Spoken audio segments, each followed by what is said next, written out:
Have you ever wondered what will happen if a standard thunderstorm rains liquid mercury instead of water? It might look normal at first until everything starts going horribly wrong. In a standard storm, water vapor is lifted by violent updraft, but mercury vapor is nearly 7 times denser than dry air. For a mercury cloud to form, you need surface temperature so extreme they would make a summer day in Death Valley look like a polar vortex. If you did manage to get a cloud, it wouldn't just look dark and ominous, it would look like a brilliant reflective mirror curtain in the sky. The first raindrop will be a surprise because mercury is nearly 13.6 times denser than water. Physics of falling changes entirely. A typical water raindrop hit the ground at about 9 meters per second. A mercury drop of the same size will accelerate roughly around 40 meters per second, about 90 miles per hour. Because mercury has a massive surface tension nearly 7 times higher than water, these drops just don't break apart easily. Instead of a splash, you get a ballistic impact. Each drop hits with 200 to 300 times more force than water, enough to shatter glass, dent cars, and strip the leaves of trees instantly. As the rain continues, the weight becomes the primary killer. Most residential roofs are engineered to handle live load or about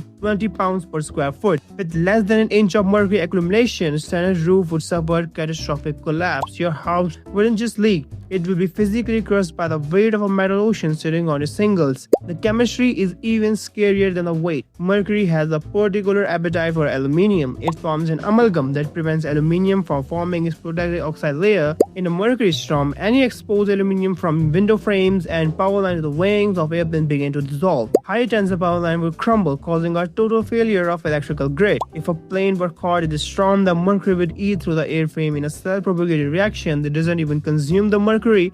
If you try to escape by car, you find that a mercury flood isn't behave like a water flood. Because mercury is so dense, a car would float high on the surface like a cork. While that sounds fun, it means your tires have zero friction with the road. Even a shallow current of mercury moving at around 1 meter per second has the same pushing power as a water current moving at around 3.7 meters per second, sweeping a floating car away instantly. Finally, there's the air. A mercury storm will release high level of vapors. Occupational limits for mercury vapor are about 0.1 mg per meter cube. This storm will likely push concentration well into that lethal range, causing immediate chest tightness, lung damage, and central nervous system failure.